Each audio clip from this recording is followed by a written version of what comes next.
friends. So we are going over your social studies project. Here's your social studies work. Okay, so we are learning about different groups of American Indians and the different environments they lived in. So the food that grows in different areas, it depends on a couple of things. It depends on the weather. It depends on the different animals, and it depends on the access to different resources. So are they close to water? Is it really hot? What kind of environment or area are we talking about? So culture is a very big factor in the foods they ate. Hint, hint, factor. Look at that, factor times factor is product. Let me just throw that in there. So one way to learn about different cultures is to do research. So you're going to be researching a culture of your choice. Also, you're going to create a restaurant. So a restaurant in Tracy, California is opening up. You are going to create a menu for your restaurant. For example, Tracy, California is now opening Shimizuno's Saucy Shack, and with the cuisine in Shimizuno's Saucy Shack is Japanese cuisine. So on your paperwork, on this side here are different cuisines. So you can choose Japanese, Chinese, Mexican, Italian, African, Portuguese, or whatever you choose. So the first thing you're going to do, think to yourself, where is my culture originally from? What foods do they eat? What are their natural resources? So, like I said, Miss S chose Japanese cuisine. So where is my culture originally from? Japan. What foods do they eat? They eat rice, they eat fish, they eat teriyaki, they eat all different kinds of really great food. Now, what are their natural resources? What do they grow? They grow a lot of rice and rice fields, which are awesome.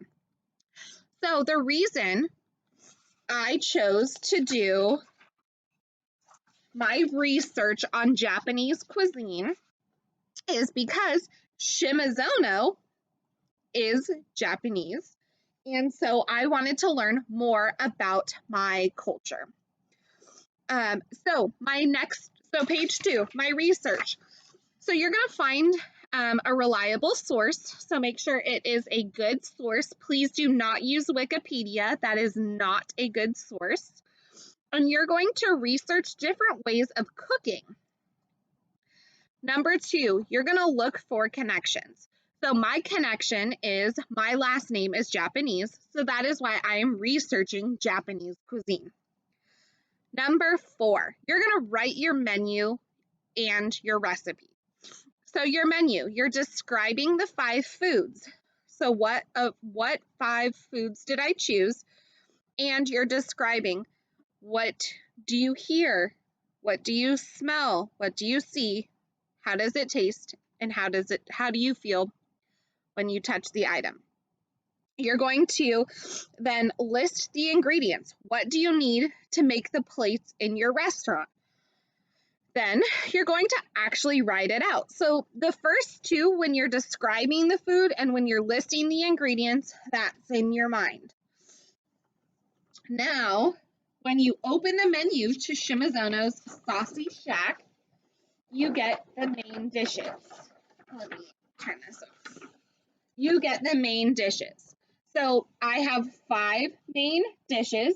So where it says write your recipe, the first thing you do is write your 5 main dishes, and there needs to be at least 5 ingredients in each dish.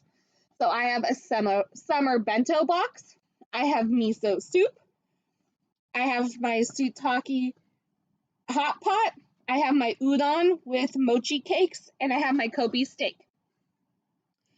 So those are my 5 dishes. In each one, so for example, my summer bento box. In my summer bento box, I have steamed fried rice, seasonal veggies, refreshing garden salad, edamame, and beef or chicken spring rolls.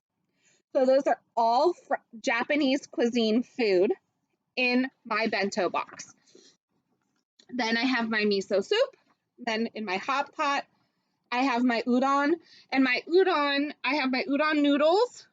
I have my soup stock, my mochi rice cakes, green onions, and then I have boiled spinach. So I have these.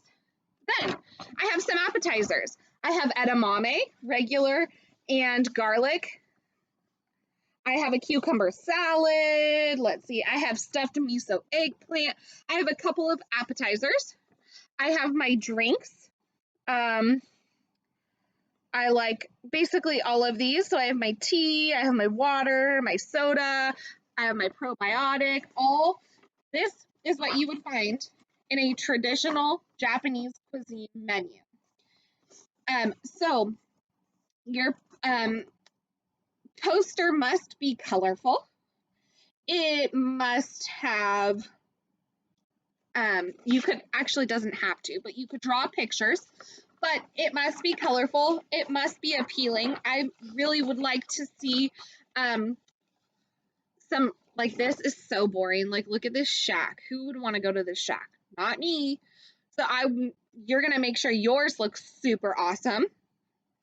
If you need this big piece of paper, I can provide you with a big piece of paper. I want a big menu. We're going to be sharing these in the classroom. And your spelling and it looking very neat also counts.